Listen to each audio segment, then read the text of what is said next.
Anyhow, folks, let's keep the show rolling. Your next comic, please welcome Anita Fawcett.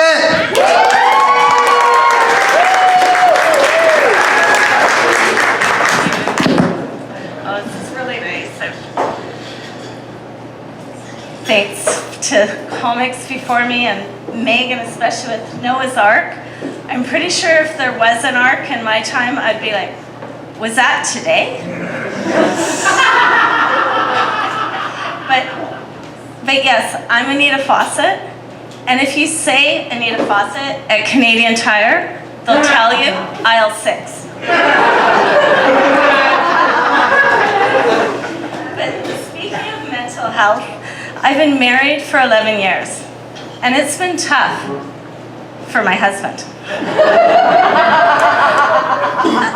Apparently, the phrase state of shock is not part of others' wedding vows.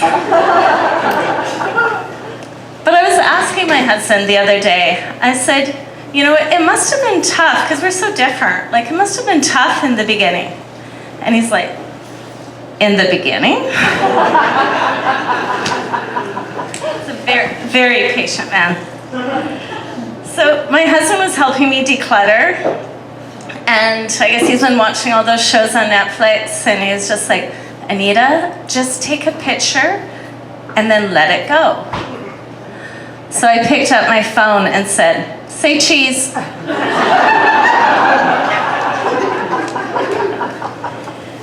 do want to talk about my mental health. My addiction's food. Yesterday I injected some cake.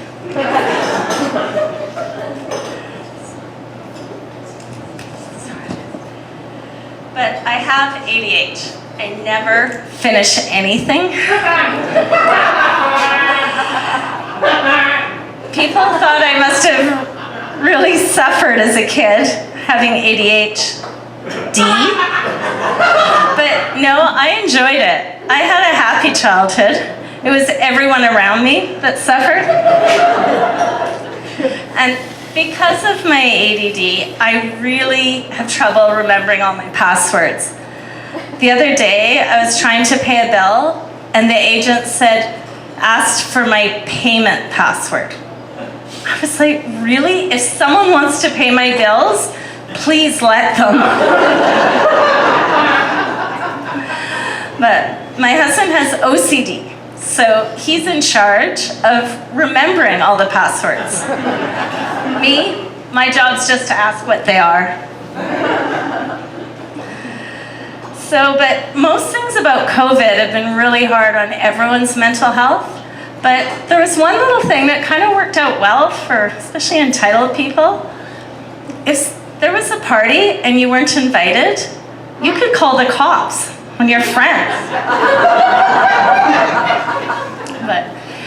I'm not only concerned about my mental health, I'm also concerned about my physical health. So during COVID, I started cooking healthier. As a result, my husband lost weight. And I've also developed another medical condition, Raynaud's, where my fingers just go white, frostbitten for like no reason.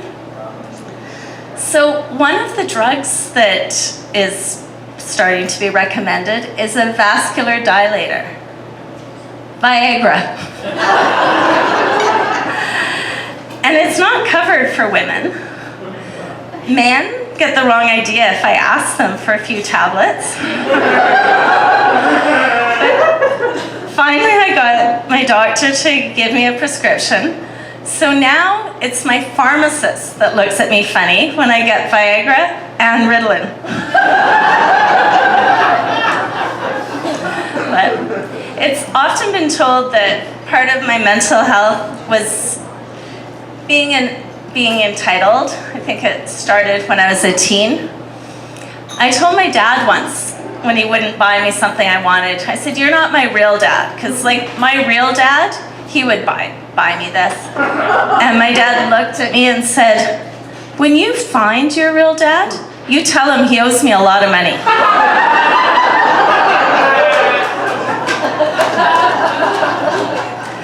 But my dad had a great sense of humor, like right to the end. He was 90, he was living in a home.